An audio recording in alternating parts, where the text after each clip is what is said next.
Hello students, welcome to the class. Gyandeep के इस session में मैं आप सभी का स्वागत करता हूं। क्लास 8th साइंस कक्षा 8 विज्ञान का वेलकम है इस क्लास में। और बच्चों, आज हम जो चीज़ें पिछली क्लास में छोड़ के आए थे उनको करेंगे कंटिन्यू। तो मैं उम्मीद करता हूं आप सब फिट, फाइन एंड हेल्दी होंगे एंड बिल्कुल रेडी होंगे क्लास के लिए। आप सब ने अपने कॉपी पेन ले लिए होंगे और अपने पोजिशंस पर आप लोग बैठ चुके होंगे क्लास के जो भी चीज़ें हम यहाँ पे सिखाएंगे उनको सीखने समझने के लिए। अपनी पिछली क्लासेस में हम लोग खेती के कुछ डिफरेंट एक्सरसाइजेस, डिफरेंट प्रैक्टिसेस के बारे में बात कर चुके थे, जैसे कि खेती करने से पहले मिट्टी तैयार कैसे की जाती है, प्रिपरेशन ऑफ सॉइल।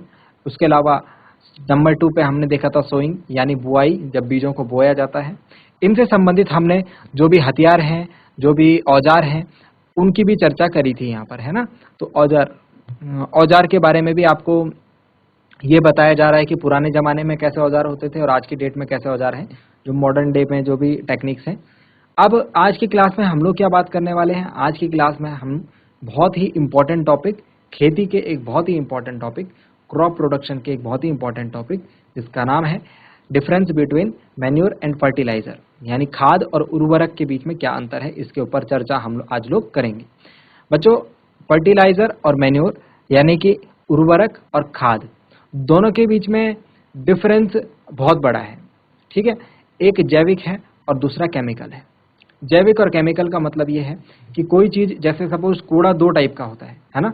कूड़ा आपके घर में एक कागज हो गया, आपके घर में जो खाने पीने का कूड़ा हो गया, और दूसरा हो गया पॉलीथीन वगैरह का कूड़ा। तो जो खाने पीने का कूड़ा है, आप उसको क्या कर सकते हो, वो जैविक कूड़ा है, आप उसको मिट्टी में फेंक दीजिए, है ना, एक खड्डे में दबा दीजिए, तो बाद में वो काम आएगा, आप उसको यूटिलाइज कर सकते हो, खाद बना सकते हो उसकी। लेकिन पॉलीथीन जो है वो आप सदियों सदियों तक उसको छोड़ दो तो सदियों सदियों तक वो वेस्ट होने वाली नहीं है, डिकम्पोज होने वाली नहीं है, खराब होने वाली नहीं है। तो इसी प्रकार से जब खाद और उर्वरक के बीच में हम लोग डिफरेंशिएट करते हैं, उनके बीच में अंतर बताते हैं, तो आपको एक बात ध्यान रखनी है। खाद जो है हमारे जैविक पदार्थ है, यानी कि गाय का गोबर, फल सब्जी के वेस्ट पार्ट और पेड़ पौधों के फूल पत्तियों के जो वेस्ट होता है, जो उसका कचरा होता है, उससे हम लोग खाद बनाते हैं। लेकिन उर्वरक जो है, उर्वरक इंडस्ट्रीज में बनता है, फैक्ट्रीज में बनता है, जिसके अंदर रसायन होता है ना। ये रसायन आप लोग मार्केट से खरीद के लाते हो, फिर उसको एक जो इंस्ट्रूमेंट होता है उसमें इंस्टॉल करते हो और उसके बाद इसका छिड़काव करते हो पौधों के ऊपर। तो ये टोटली क्या है, ये टोटली केमिकल है। तो दोनों में आप अंतर समझ गए। एक चीज जो होगी पौधे के लिए बेनिफिशियल होगी, ठीक है। दूसरी चीज पौधे के लिए ज्यादा बेनिफिशियल, मतलब खाद जो है पौधे के लिए हेल्पफुल है और उसका कोई नुकसान नहीं है। लेकिन उर्वरक जो है ये पौधे के लिए लाभदायक तो है, लेकिन इसका नुकसान भी है। इसका नुकसान क्या है, ज्यादा डाल दिया तो फसल खराब हो जाएगी, ज्यादा लंबे समय तक, 1 साल 2 साल 3 साल 4 साल 5 साल आप हर साल उर्वरक का प्रयोग कर रहे हैं, हर साल फर्टिलाइजर का यूज कर रहे हैं, तो क्या होगा, उससे आपकी फसल खराब होगी, उससे आपकी मिट्टी की क्वालिटी खराब होगी। ठीक है, तो इन सभी अंतरों के ऊपर हम लोग आज चर्चा करते हैं और इसको सीखने के लिए हम लोग चलते हैं अपने स्मार्ट बोर्ड की स्क्रीन पर। तो स्टूडेंट्स, पिछले क्लास में हमने देखा था कि मैंने आपको बताया था जैविक और दूसरा रसायन, ठीक है। अब आज इसके ऊपर चर्चा कर लेते हैं, नंबर 1 बाय 1 हम लोग पॉइंट्स को डिस्कस यहाँ पर कर लेते हैं, ठीक है। तो नंबर 1, खाद में जो आप पॉइंट लिखेंगे वो ये लिखेंगे कि दोनों ही जो है, पहली बात तो ये है कि दोनों ही प्लांट्स की हेल्दी ग्रोथ के लिए यूज होते हैं, यानी कि पौधे की स्वस्थ उत्पादन के लिए दोनों जरूरी होते हैं। उसको हम बाद में लिख लेंगे पॉइंट। अभी हम इनके बीच में अंतर करते हैं, ठीक है। तो सबसे पहला है manure is an organic substance. मेरे साथ साथ आप भी लिख लीजिए, manure is an organic substance. खाद एक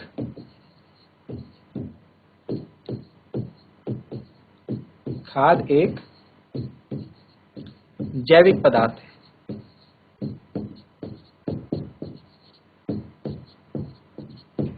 खाद एक जैविक पदार्थ है, ठीक है। नंबर 1 पॉइंट, खाद एक जैविक पदार्थ है, इसे कार्बनिक पदार्थ भी आप बोल सकते हो। नेक्स्ट, दूसरा पॉइंट जो आप फर्टिलाइजर में लिखोगे, fertiliser are chemicals. Fertilisers are chemicals, यानी कि उर्वरक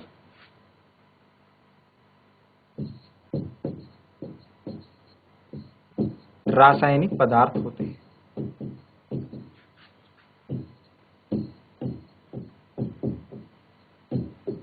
उर्वरक रासायनिक पदार्थ हैं। पहली बात समझ में आ गई। जैविक पदार्थ होती है कौन? खाद। और रासायनिक पदार्थ होती है कौन? उर्वरक। ठीक है, यानी कि फर्टिलाइजर। नंबर सेकंड, इसको कहां बनाते हैं? खाद को हम कहां बनाते हैं? इट इज obtained from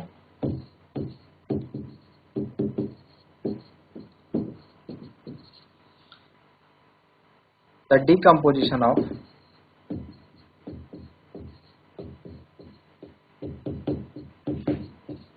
या फिर इसमें सिंपल इतना लिख लीजिए डिकम्पोजिशन की जगह, it is obtained from the plant and animal.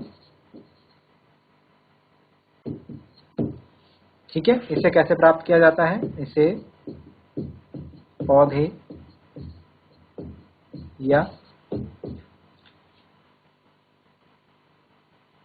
पौधे या जंतु के अपशिष्ट से। अपशिष्ट मतलब जो वेस्ट मटेरियल, जो हमारे काम का नहीं है।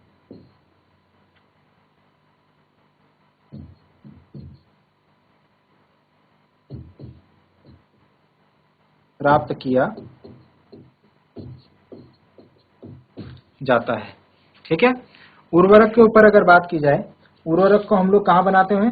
उर्वरक को हम लोग बनाते हैं फैक्ट्रीज में। It is produced in factories. उर्वरक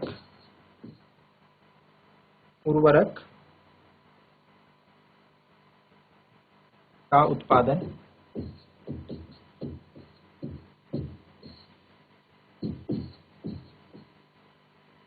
फैक्ट्री में किया जाता है। फैक्ट्रियों में किया जाता है। 2 पॉइंट समझ में आ गए आपके? ठीक है, मेरे साथ साथ लिखेंगे भी। ओके, तो पहला पॉइंट था कि manure is an organic substance. खाद जो है एक जैविक पदार्थ है, जबकि उर्वरक जो है रासायनिक पदार्थ है। दूसरा पॉइंट है खाद को हम कैसे बनाते हैं? पौधे या जंतु के अपशिष्ट से। उर्वरक को हम कैसे बनाते हैं? इसको हम फैक्ट्रीज में बनाते हैं।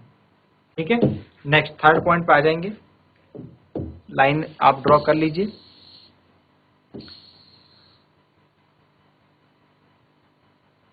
लाइन ड्रॉ करके रखेंगे।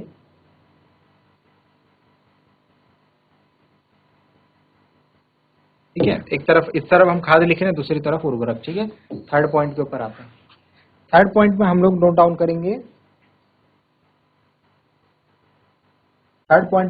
डाउन करेंगे।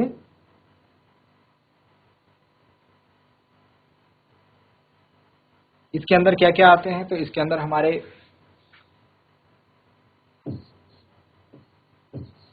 काऊ डंग हो गया और लीव्स हो गया, पत्तियां हो गई, और फूड वेस्ट हो गया। ठीक है, एटसेट्रा। इसमें हमको हेल्प करते हैं अर्थवॉर्म्स। helps in decomposition.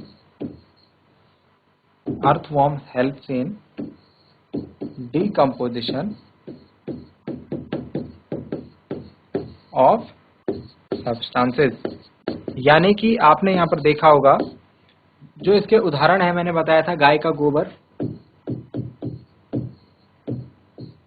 पत्ती,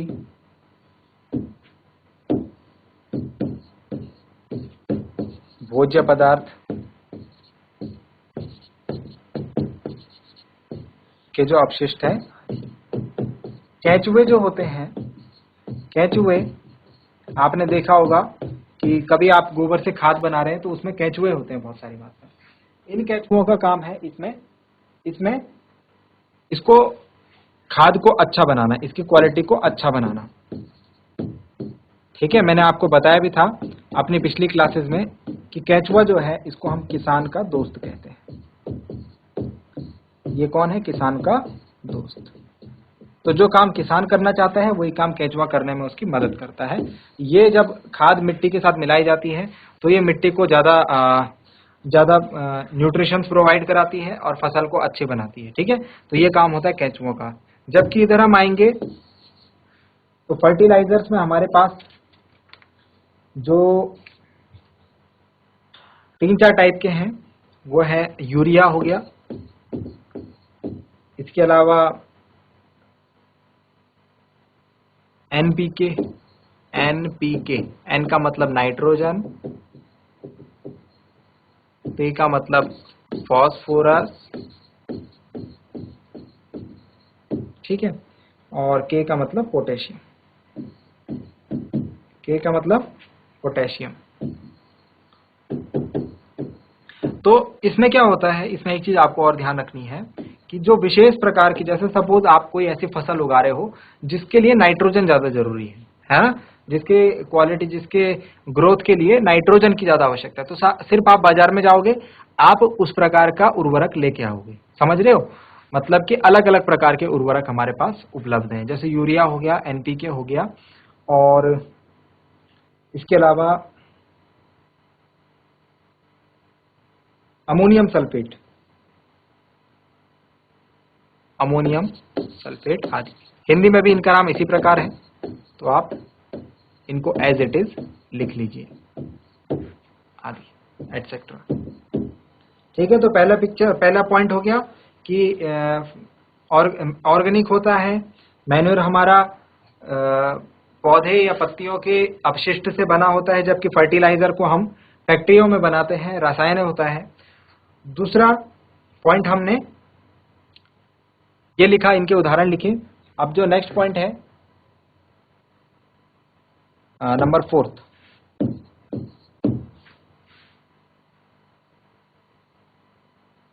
provides lot of humus to the soil। इसका मतलब है कि जो खाद है वो मिट्टी को ह्यूमस प्रचुर मात्रा में देती है। ठीक है, तो ह्यूमस जो है मिट्टी के लिए, जिस मिट्टी में ह्यूमस उपलब्ध होती है वो मिट्टी ज्यादा उपजाऊ होती है।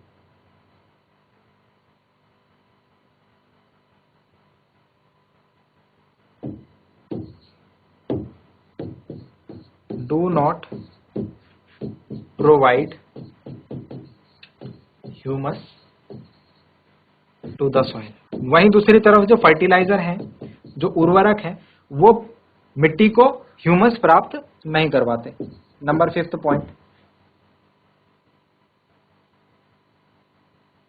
पॉइंट, relatively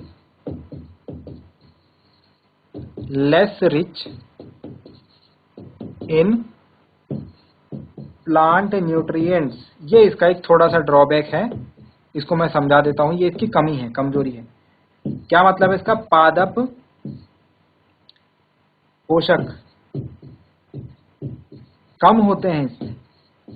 जो खाद है इसमें पादप पोषक कम होते हैं। पादप पोषक मतलब जो पौधे के लिए आवश्यक पोषक तत्व होते हैं वो कम होते हैं, जबकि उर्वरक में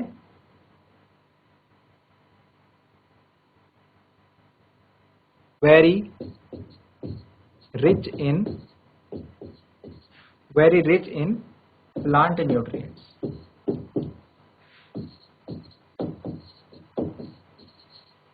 very rich in plant nutrients. ठीक है, तो यहां पर आपको ये बात ध्यान रखनी है कि जो मैन्योर है वो, उसमें पादप पोषक कम होते हैं, जबकि फर्टिलाइजर में पादप पोषक अधिक होते हैं, प्रचुर मात्रा में होते हैं। ठीक है, तो ये पादप पोषक जो है, जैसे कि कौन कौन से होते हैं? जैसे नाइट्रोजन हो गया, फास्फोरस हो गया, सोडियम, पोटेशियम हो गया। तो भाई उर्वरक तो हमने विशेष रूप से उसी प्रकार से बनाए हैं ना, जिन पादप पोषक जिनमें अधिक होंगे, जबकि ये मैन्योर है प्राकृतिक रूप से बनी है। तो इसका सिर्फ एक ड्रॉबैक है कि इसमें पादप पोषक कम होते हैं। ठीक हो गया। अब कुछ और ऐसी बातें जिसमें कि हम लोग ये देखते हैं कि इनके बीच में समानता क्या है। तो पहली समानता तो ये है कि दोनों ही किसान की मदद करते हैं कि उसको पैदावार अधिक हो। दोनों ही क्या करते हैं, किसान को अधिक पैदावार यानी लार्ज हाई यील्ड प्रोवाइड कराते हैं। हाई यील्ड, खाद और उर्वरक दोनों ही अधिक पैदावार करवाते हैं किसकी, किसान की फसल की। ठीक।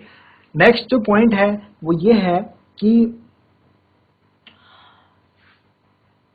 जो मैन्योर है, मैं कुछ और एडिशनल पॉइंट्स यहां पर ऐड कर रहा हूं। जो मैन्योर है, जो खाद है,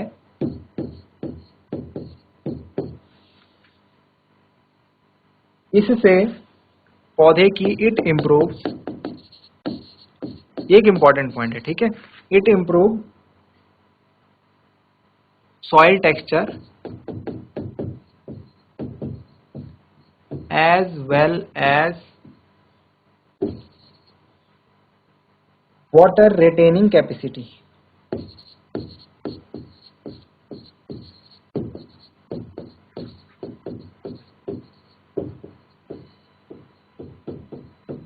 क्या मतलब है इस बात का? इस बात का मतलब यह है कि खाद से मिट्टी की जल धारण क्षमता में वृद्धि होती है। ठीक है, मिट्टी के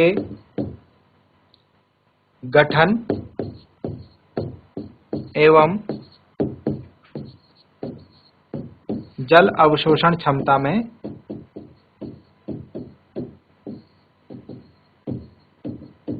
वृद्धि होती है।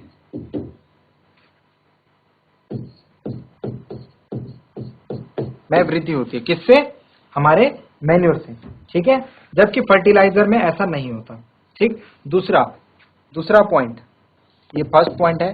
नंबर 2 पॉइंट, जो मैन्योर है उससे हमने ये देख लिया कि मिट्टी में जल धारण की क्षमता, यानी कि पानी रुक जाता है जमीन में, मिट्टी में, जिससे कि पौधे को ज्यादा पानी मिल पाता है। ठीक है, ज्यादा देर तक मिल पाता है।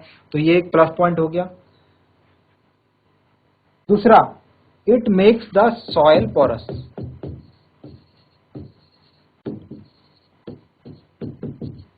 ये मिट्टी को कैसा बना देता है? ये मिट्टी को, पोरस का मतलब होता है ये मिट्टी को सररंध्र बना देता है। सररंध्र को हम आसान भाषा में बोलें तो भुरभुरी होता है। भुरभुरी का क्या मतलब है?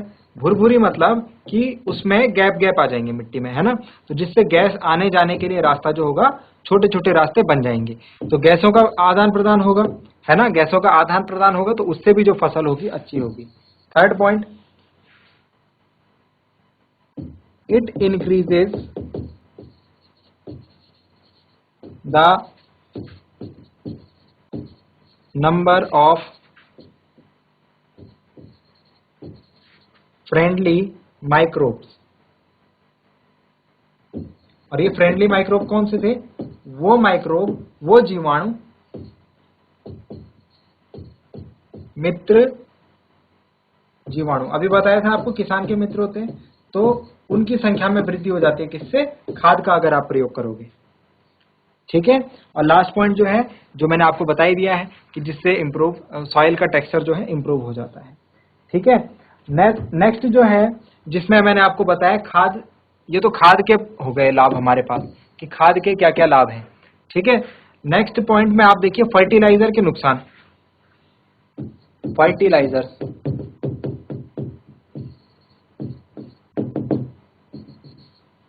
तो फर्टिलाइजर से जो नुकसान होते हैं उसमें एक इम्पॉर्टेंट ये है कि फर्टिलाइजर में हमें पता है कि पैदावार अच्छी होती है, हाई यील्ड होता है उर्वरक में, लेकिन वाटर पॉल्यूशन, जल प्रदूषण का ये कारक है, इससे जल प्रदूषित होने लगता है। वाटर पॉल्यूशन, जल प्रदूषण कैसे कि ये जो विभिन्न रसायन हैं ये जल में मिलकर जल को प्रदूषित करते हैं, उसके बाद जल जो है ये पीने योग्य नहीं रह पाता है। ठीक है, तो ये किसका कारण बन गया है? जल प्रदूषण का कारण।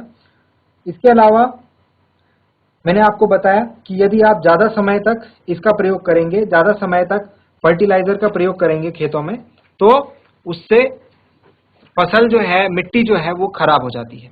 ठीक है, तो ये कुछ इसके डिसएडवांटेजेस और एडवांटेजेस हैं, इनके ऊपर हमने चर्चा कर ली। अब आप मैन्योर और फर्टिलाइजर के बीच में अंतर आप समझ पाए होंगे, खाद और उर्वरक के बीच में अंतर आप समझ पाए होंगे। ठीक है, खाद और उर्वरक के बीच में क्या क्या अंतर है और दोनों में से कौन सा अच्छा है ये भी आपको पता है।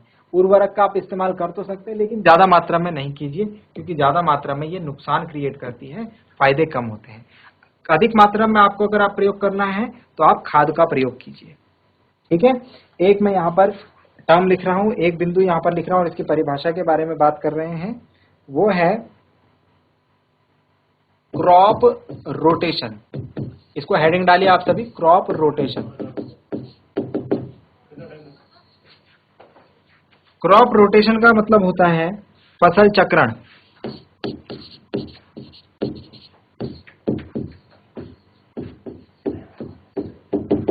फसल चक्रण, फसल चक्रण का अर्थात कि हम लोग क्या करें, हम लोगों को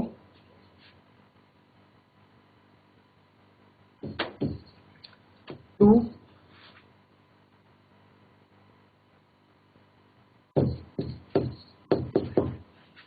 replenish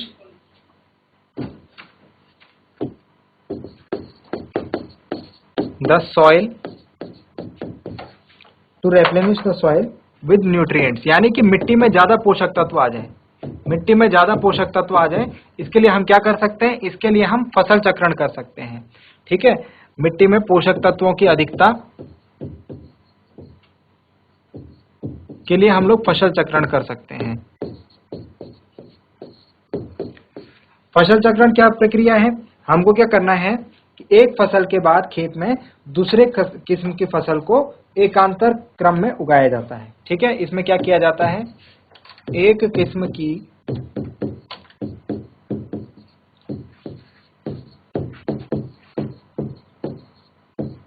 फसल के बाद दूसरे किस्म को, एक किस्म की फसल के बाद दूसरे किस्म की फसल को एकांतर क्रम में उगाना। एकांतर क्रम मतलब एक लाइन छोड़ करके, एकांतर क्रम मतलब एक लाइन में। जैसे एक खेत है ना आपका सपोज, तो इस खेत में यहां पर सपोज आपने एक फसल करी, अब इसके बाद दूसरी लाइन में आप दूसरे प्रकार की फसल डालिए, फिर तीसरे लाइन में आप तीसरे प्रकार की फसल डालिए, तीसरे लाइन में आप पहले प्रकार की फसल डालिए, और चौथे लाइन में आप वही दूसरे प्रकार की फसल डालिए। ठीक है, तो इसको बोलते हैं एकांतर क्रम, यानी ऑल्टरनेट सीरीज। तो स्टूडेंट्स, आज आपने जो जो सीखा, मैं उम्मीद करता हूं आपको सब समझ में आया होगा, और आज की क्लास में जो भी चीजें बताई गई वो आपने नोट डाउन करी होंगी। घर जाकर आप उन्हें एक बार जरूर रिवाइज करेंगे, ये मुझे भरोसा है। अगली क्लास में हम लोग मिलते हैं एक नए और इंटरेस्टिंग टॉपिक के साथ। क्लास से जुड़ने के लिए आप सभी का बहुत बहुत धन्यवाद। Thank you very much and have a nice day.